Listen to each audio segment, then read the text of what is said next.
Good morning, my child. Yes, you. The one who woke up with worries braided into your thoughts. The one who carried the weight of yesterday's burdens into today. Come close. Let me speak life into your morning. Let me tell you something eternal.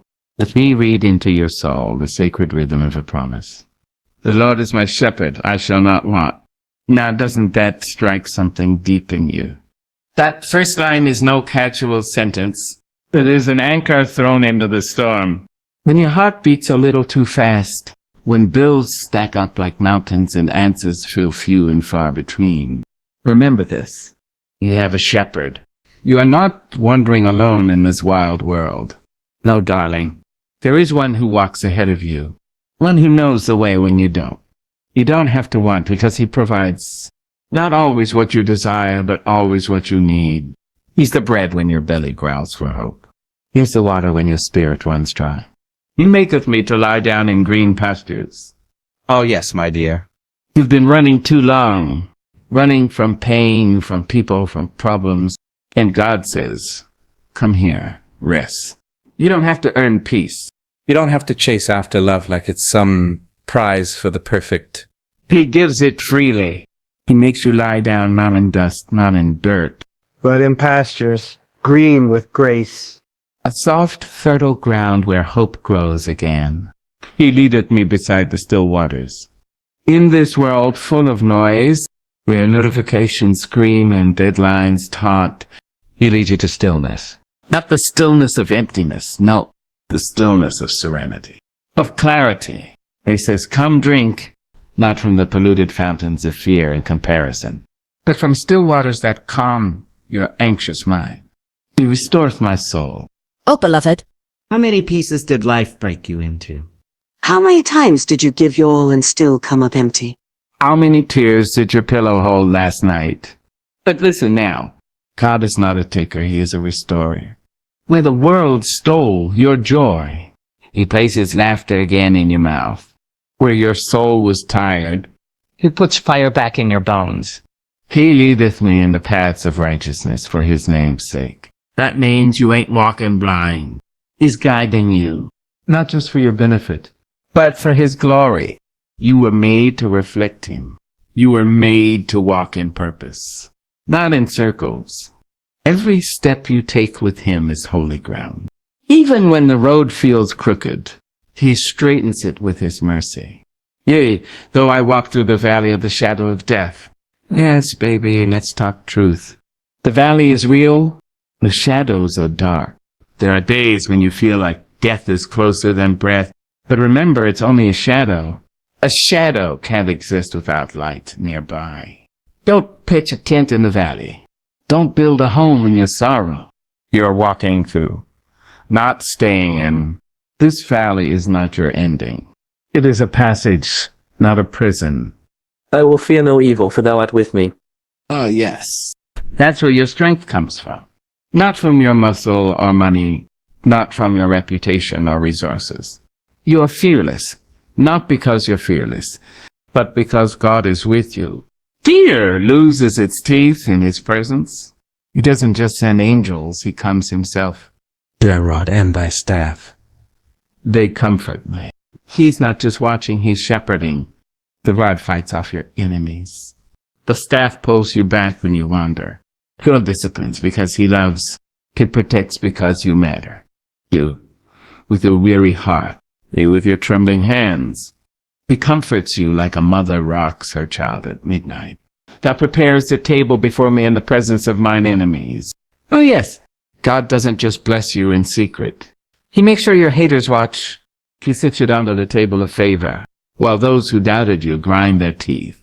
And baby, don't get up from that table trying to prove yourself. Just eat. Eat the peace. Eat the provision. Eat the joy. Thou anointest my head with oil, my cup runneth over. That oil is sacred. It's not for show. It's a sign of calling, of healing, of purpose. You've been chosen, not just to survive, but to thrive. Your cup, yes, even your cracked, chipped cup, runs over with the goodness of God. Surely goodness and mercy shall follow me all the days of my life. Don't you dare walk with your head down. You got divine company. Goodness is following you. Mercy is chasing you down. Everywhere you go, You are flanked by glory. Your past does not define you. Your future is not forsaken. And I will dwell in the house of the Lord forever. This life is just the first page. You are an eternal being, called to eternal love, covered in eternal grace. You don't just visit his presence. You live there. Now we belong there. you dwell there. Forever and ever and ever. Amen. Oh child, let me whisper something sacred to you before the sun rises too high in the sky, before the birds stop their morning hymns and the city hums with haste. Come close. Let me speak to your heart. Let me tell you something about the Lord that your soul already knows, but your mind sometimes forgets. The Lord is your shepherd. Not a distant God, not a lofty king too busy for your worries. No, he is your shepherd, intimate, involved, intentional. When you hear the word shepherd, don't you think of care, of someone watching the hills while the world sleeps? Someone who counts you not as a number in a crowd, but as a name etched upon his heart? You see, a shepherd doesn't clock out. He doesn't leave when the sky darkens or when wolves lurk in the shadows. A shepherd stays, stands, watches, protects. That is what your God is. He is not a landlord. He is not a guest. He is your keeper. And oh, how we need a shepherd in this world. A world that spins so fast it makes your head ache. A world that shouts, do more, be more, have more, as if your worth were tied to your works. But here Psalm 23 opens like a window and lets the stillness of heaven flow in. It begins with the declaration of dependence, not on people, not on money, not on status, but on God himself. The Lord is my shepherd, I shall not want. Now hear me, baby. That don't mean you'll never feel lack. That don't mean you won't have days when your pockets are empty or your table feels too small. No, it means that even in those moments you will not be forsaken. It means that your provision doesn't come from the economy, but from eternity. It means that God will see to it. Yes, see to it that you have what is necessary for your destiny. Want is a tricky thing, isn't it? Sometimes we confuse want with desire. Sometimes we chase shiny things that lead to shadowed paths. But when the Lord is your shepherd, he doesn't just fulfill your cravings. He satisfies your soul. He gives you what nourishes, not just what excites. He blesses you with what will make you whole, not what will make you addicted. He leads you not to indulgence, but to sufficiency. And let me tell you, the shepherd's provision is not always material. Sometimes it's a peace that steadies your trembling hands. Sometimes it's a friend who shows up when your tears have no language. Sometimes it's a closed door that looks like a curse but was really mercy in disguise. God's provision is layered, textured, and tailored just for you. Don't you dare look at someone else's pasture and think yours is dry. Your shepherd knows your terrain. Do you know what else makes a shepherd holy? A shepherd leads. He doesn't shove you forward. He doesn't scream directions from the clouds. He walks ahead of you. That means, darling, there is nowhere you will go that he has not already passed through. There is no mountain too high, no valley too low, where his footprints are not already embedded in the soil. Even when you feel lost, your shepherd is not. He knows the way because he is the way. And let's not forget, he doesn't lead everyone the same way. You may be looking at someone else's journey and wondering why yours feels longer, harder, rougher, but the shepherd tailors the path to the sheep. What would break another may build you. What would slow another may strengthen you. Trust your path, beloved. Trust your pace. Your shepherd knows what he's doing. You ever notice how sheep don't carry luggage? They follow the shepherd empty-handed, depending on him for every turn, every morsel, every moment. Though if you could learn to live like that, to drop the suitcases of shame, to release the baggage of fear, to walk into each day with a holy expectation that whatever we need, the shepherd will supply. That's not weakness, my dear. That's wisdom. That's spiritual intelligence. I shall not want. This is not just a hope. This is a promise. Not because you're good, but because he is good. Not because you have it all figured out, but because he already has. The shepherd isn't figuring it out as he goes. The shepherd doesn't panic when the wolves howl or the sky darkens. No, he stands steady, firm, unwavering. While the world shifts, he stays the same. And when you stumble, and oh yes, you will stumble, he doesn't shame you. He doesn't scold you. He comes for you. He leaves the 99 to chase your weary little heart down. What kind of God is this? What kind of love refuses to leave even one behind? Yours is not a disposable soul. Yours is not a forgotten name. You are known. You are seen. You are carried. That's the kind of shepherd we have. That's the kind of shepherd who watches over your breath while you sleep, who softens hearts around you, who blocks what you were never meant to carry. Even when you don't see it, he is working. Behind the scenes, beneath the surface, beyond your comprehension, he is arranging things for your good. So lift your eyes this morning. Wipe the sleep of worry from your spirit. Don't you dare start this day thinking you're alone or abandoned. Say it with me. Say it loud. Say it bold. Say it like your grandmama used to say it. The Lord is my shepherd, I shall not want. Let it rise from your belly like fire. Let it echo in the hallway of your doubts. Let it shut the mouths of every lie that said you're not enough. Because with him, you are always enough. With him, you are never forgotten. With him, you are led, you are fed, and you are loved. Now go on, child. Walk into your morning not with fear, but with faith. Because the shepherd walks before you, behind you, and within you.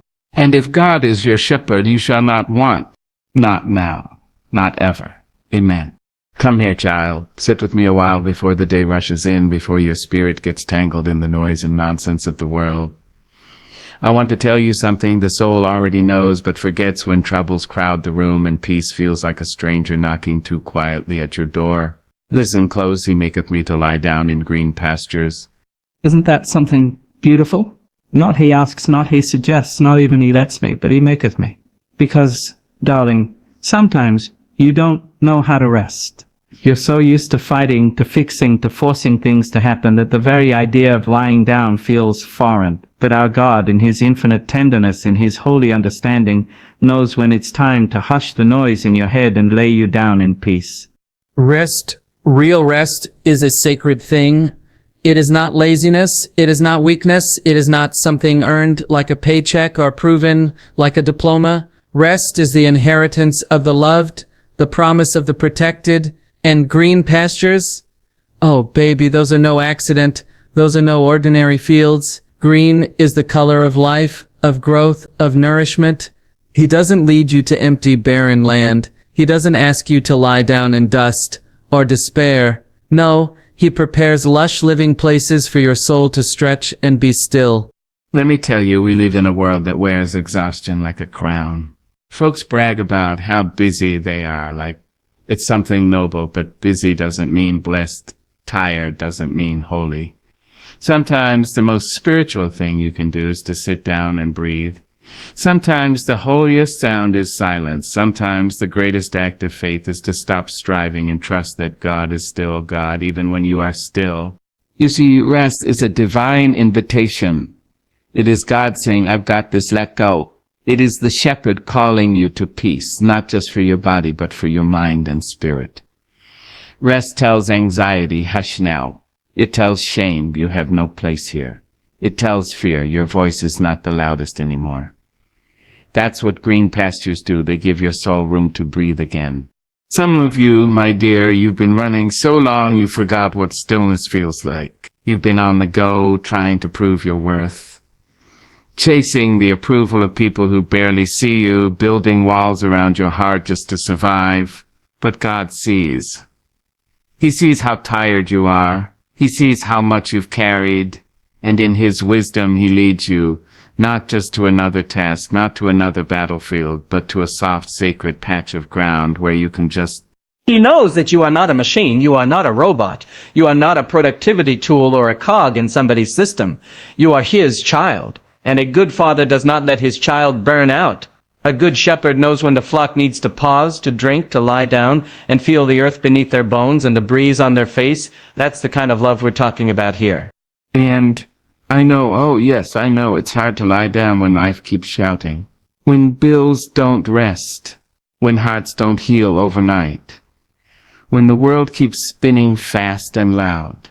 But listen, peace is not the absence of problems. Peace is the presence of God, and where He is, even in the middle of chaos. Green pastures bloom. You don't have to wait for everything to be perfect to lie down. You just need to follow the shepherd.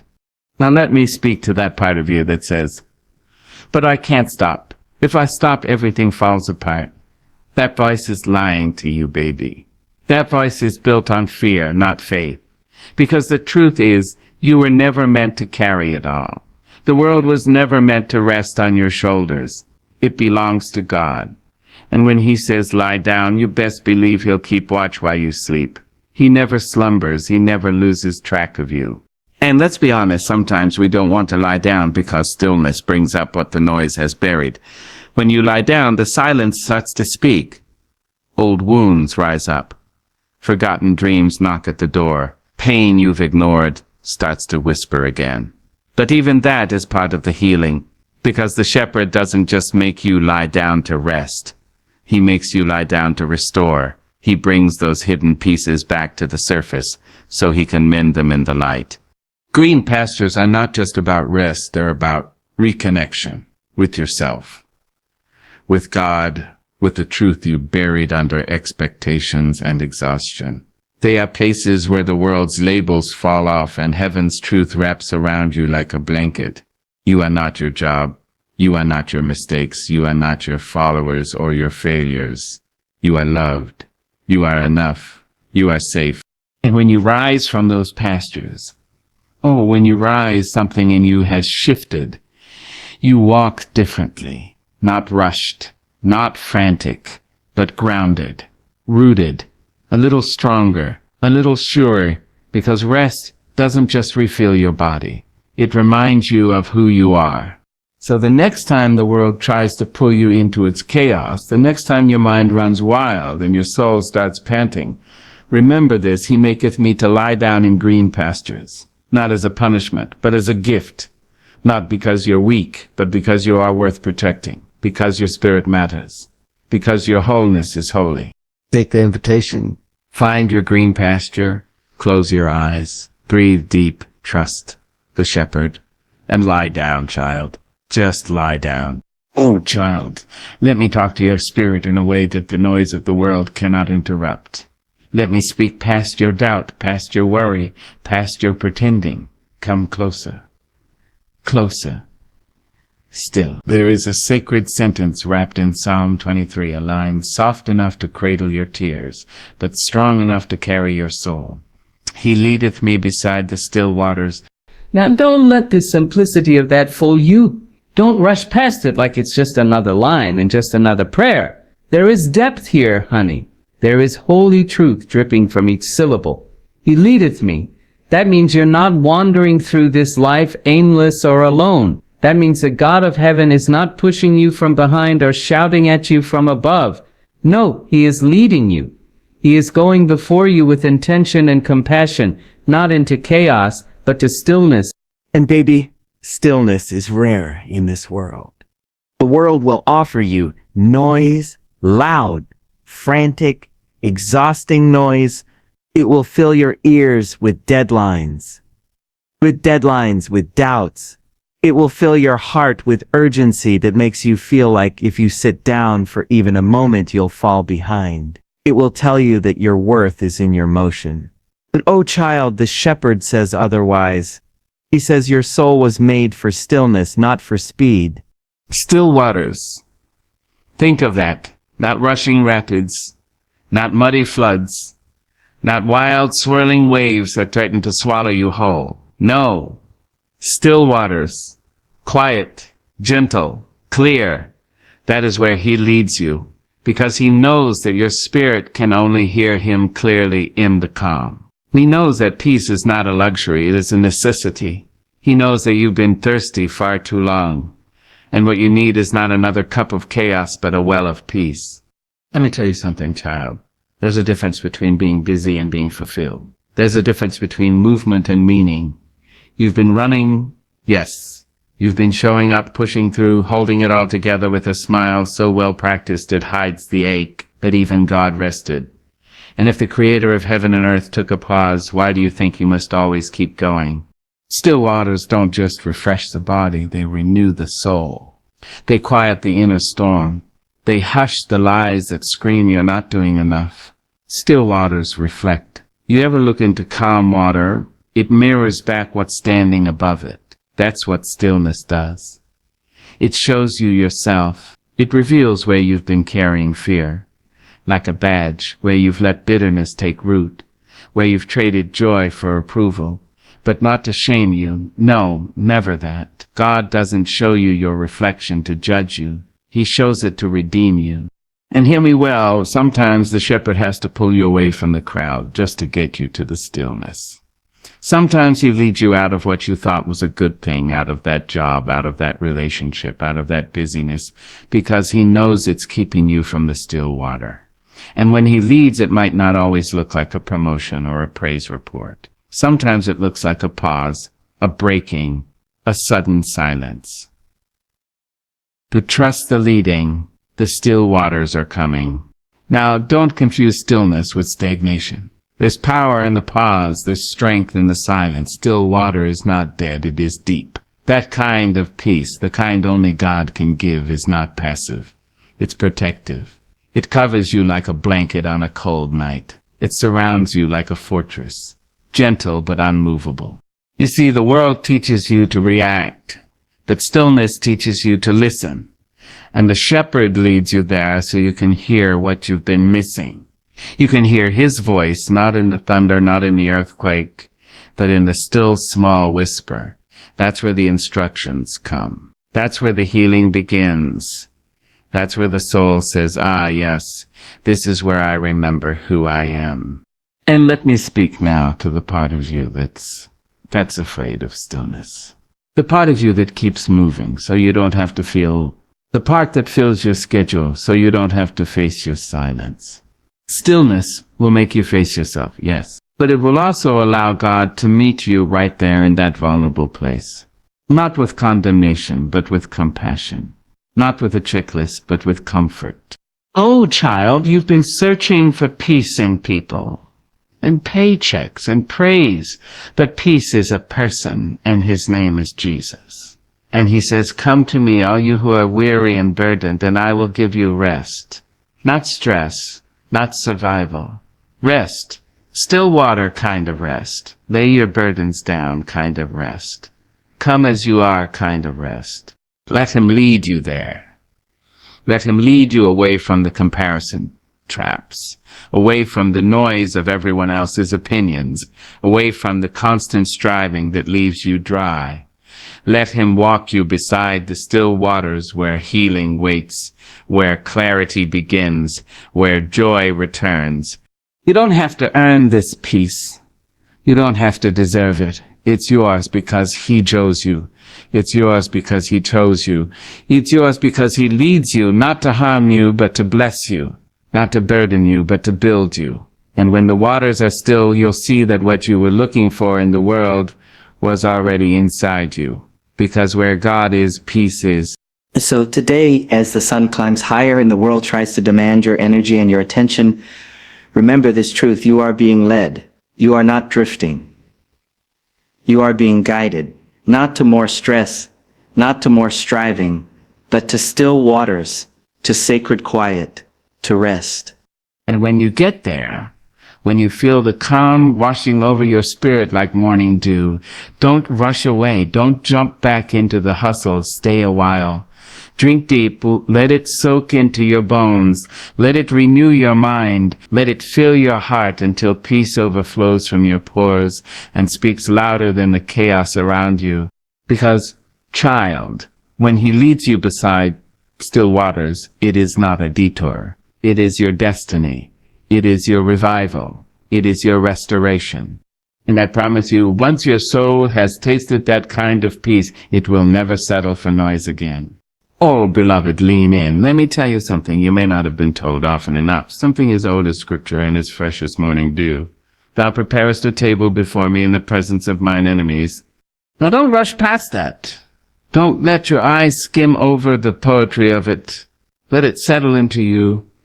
like honey stirred in warm tea. Because that line isn't just a verse.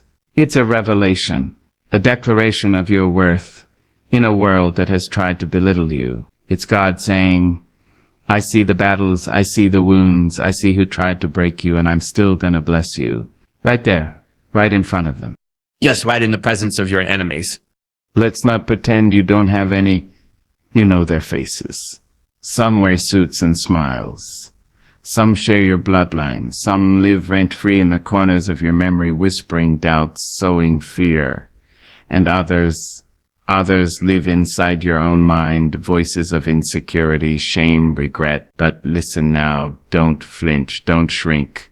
God doesn't remove the enemies before he sets the table. He prepares the feast while they're watching. That's the kind of glory we're talking about.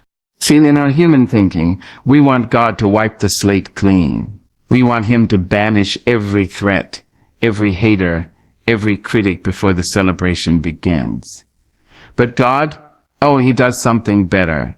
He lays out the tablecloth of favor. He arranges the silverware of grace. He sets the plates of peace and the cups of mercy, and he does it while the enemy watches. Why? Because your victory is not for hiding. Your blessing is not undercover. Your healing, your elevation, your restoration. It's meant to be seen, not because you need to brag, not because you seek revenge, but because God is writing a story with your life, and sometimes the ones who try to write you off need to be present when the next chapter turns. Oh yes, child, your enemies are not your end. They are witnesses to the goodness of the Lord in the land of the living. And that table, that's not a plastic folding chair in the back room. That's a divine banquet of abundance, joy, redemption. It's a table not built by human hands, but by the architect of eternity himself. You didn't earn it. You didn't build it. But baby, it has your name on it.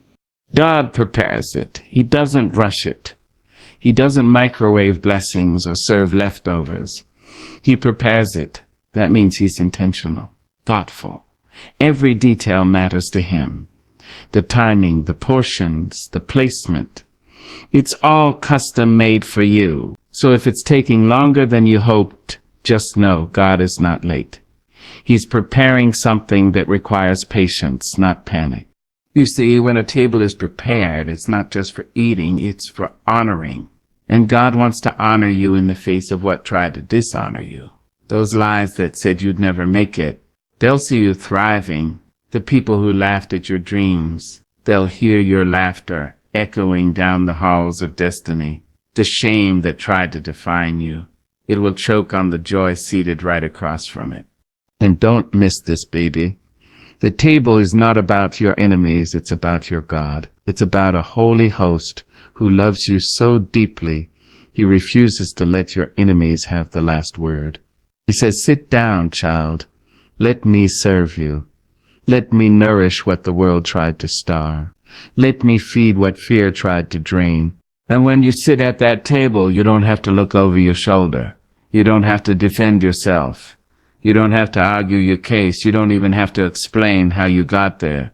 Your presence is the proof. You are sitting in victory and grace and favor, not because of who you are, but because of whose you are.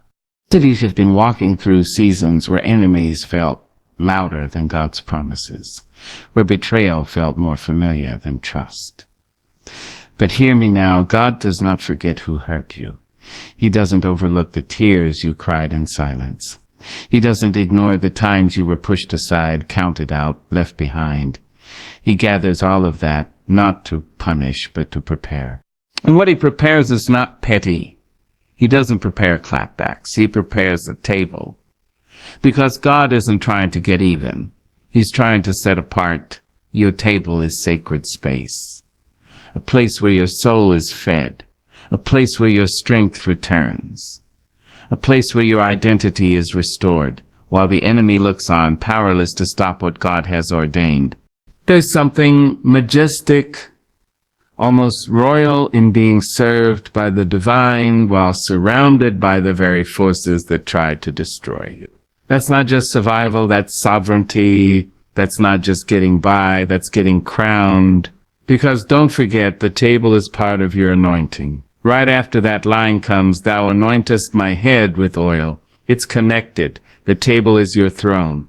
The meal is your message. The oil is your appointment. You, my dear, are being lifted. So if you're still in the waiting room, if you're still in the wilderness, don't you dare give up. The table is coming, and it won't be served in secret. The people who tried to bury you will hear the clink of the cutlery. The ones who walked away will smell the fragrance of favor rising. You will dine in dignity, you will feast in freedom, and you will not eat alone. Your shepherd will be right there, hosting the whole thing with joy. So pull your chair close. Sit up tall. Let the cloth of grace drape your lap. Let your hands rest on the wood of peace. Look your enemies in the eye, not with hate, but with humility. Because you made it, because grace brought you, because God prepared this moment, not just to bless you, but to show the world that He is faithful. Yes, child. The table has been prepared. And it's not just for your hunger, it's for your honor. Eat, drink, be restored. You are in the presence of greatness, because you are in the presence of... There comes a time in every soul's journey when we ask, what follows me when I walk through this world? Some are trailed by the ghosts of their mistakes, others by the weight of ancestral trauma, and still others by doubt so thick it clings to the heels like mud. But when the Lord is your shepherd, O child, you are followed by something altogether different. You are followed by goodness, you are followed by mercy, you are followed by eternity wrapped in love. Now that is no light thing. That is no wishful thinking. No sweet lullaby sung to ease the ache of mourning. That is truth. That is a promise God inked into the breath of Psalm 23. Surely goodness and mercy shall follow me all the days of my life. The psalmist sang, not as a maybe, not as a polite request, but as a divine assurance. And when God makes a promise, He does not back away from it like man does. His word does not tremble under pressure, nor falter under the weight of time. Goodness is not something you chase, it chases you. It does not knock once and leave, but it lingers, it insists, it abides. It's the kindness in a stranger's smile, the peace that floods your soul when there's no earthly reason for peace. It's the provision that shows up right on time, never a second too early, never a breath too late. Goodness is heaven's hand resting on your shoulder, whispering you are seen, you are held, you are chosen. And then there is mercy. Oh, mercy! Mercy is the balm on the bruises of yesterday. It is grace that says, you don't have to earn your way back into love, for you never left it. Mercy does not count your sins with a sharp pen. It throws the ledger into the fire. It lifts your face when shame tells you to hang your head low. Mercy speaks louder than judgment, stands taller than guilt, and runs faster than your failures. Mercy wakes you up with forgiveness, tucks you in with compassion, and watches over you like the angel it is. Now understand, these aren't temporary companions. They don't just walk with you when life is easy, when your clothes are pressed and your smile is fresh. No, goodness and mercy walk with you in the mess, in the storm, in the heartache. They follow you into hospital rooms, into courtrooms, into the quiet places where no one sees your tears. They walk beside you when your prayers are whispered through clenched teeth, when your faith feels like it's hanging on by a single thread. And the psalmist didn't say some days, he said all the days of my life. That means today with all its chaos and confusion. That means yesterday when you thought you failed beyond repair. That means tomorrow when fear tries to sneak in and steal your joy. Goodness and mercy don't take a day off. They don't clock out at sunset. They are your divine shadow, your holy company, your soul's protection. All the days, child, not just the church days. Not just the days you prayed the perfect prayer or read every verse, all the days. But the promise does not stop at the threshold of this life. No, it stretches beyond time into the halls of forever. And I will dwell in the house of the Lord forever. That is not poetry, that is prophecy. That is not metaphor, that is home. You were not made to wander endlessly, you were made to abide, not just for a season, but forever. You are made to rest in the presence of the Almighty, to be wrapped in His light, to sit at His table and never hunger again. Forever is a word the world has no room for, but heaven is full of it. It is the place where pain cannot touch you, where tears are dried by divine hands, where every why finds its answer in the face of God. It is the completion of the journey. It is where the weary find peace, where the broken are made whole, where the forgotten are remembered eternally. So rise up this morning with this knowledge deep in your bones. You are not alone. You are not forgotten. Goodness walks with you. Mercy covers you. Eternity awaits you. You may be surrounded by shadows, but the light is within you and around you, leading you home. Let your steps be bold. Let your spirit be unshaken.